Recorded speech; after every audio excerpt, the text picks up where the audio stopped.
Apply linguistics. What is constructivism?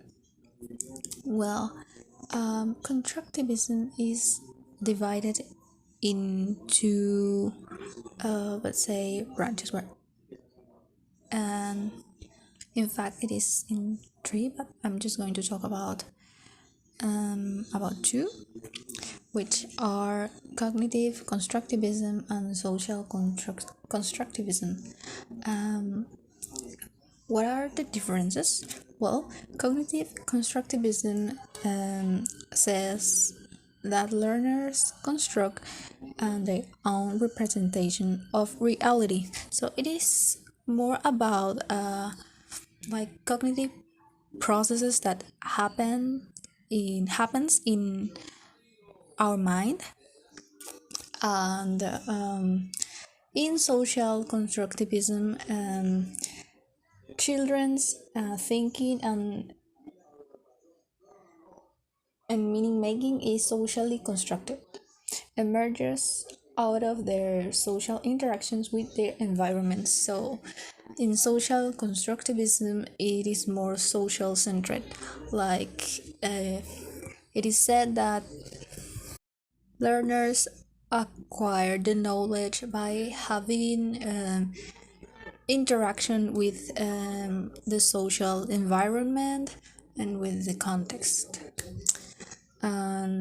So they have some points in common, which are interactive discourse, sociocultural factors, construction of identity, the CPD, and cooperative learning, discovery learning. So how do we apply this method in our classroom?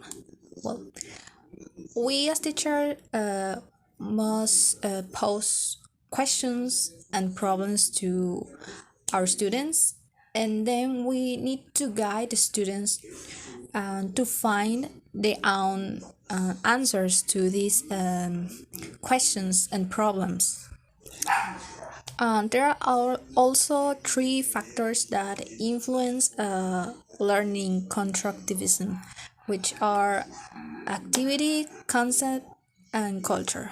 Activity is the practice of the language. In concept is the knowledge that we have. For example, grammar rules and all those things. And culture is the context, what we know about the culture.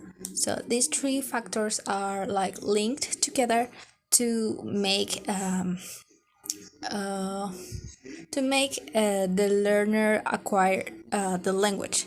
But it's not just about like memorizing things and but it is about actually understand the language. So that's why it is really important the context on the culture in learning the language, so that the student is not just like able to speak, but to use the language in an effective way.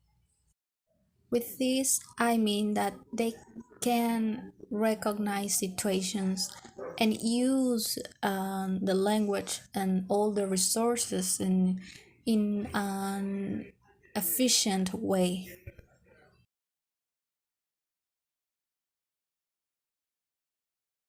Looking at the principles of constructivism, we have knowledge is constructed. So this principle means that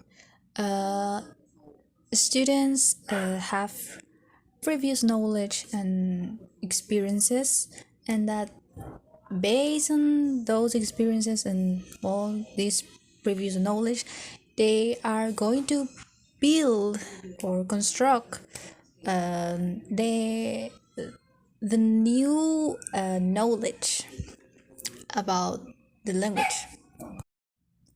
People learn to learn as they learn.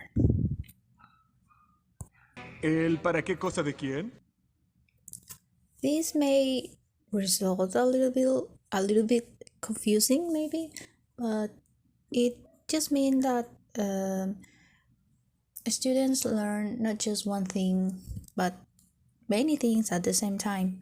They're learning, like for example, if they're studying or doing a task about I don't know, maybe they're doing an essay, and so they not just learning about the topic of the essay, but they are also learning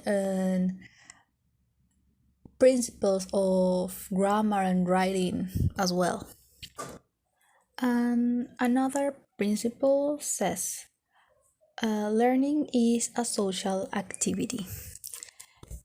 Well, as I said before, um, we need to we need the interaction with other people and with the environment, and so that in this way we can acquire the knowledge.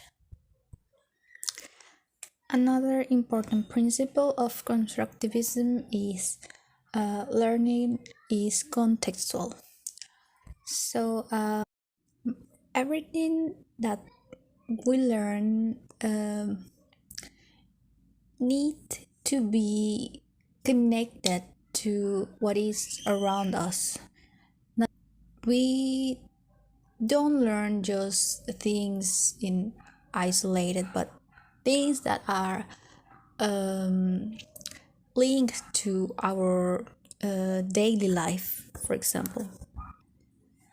And the last principle that for me it's the most important is motivation is key to learning. If you as a student don't have or don't find any motivation to learn, you will you wouldn't be able to acquire the knowledge. So if you don't have any reason, doesn't matter what you do, you just won't learn anything. So, well, as my mom usually says, the reason you don't want to find a job is because you're not observing. Pretty smart words, for sure. So, this is basically what constructivism is about.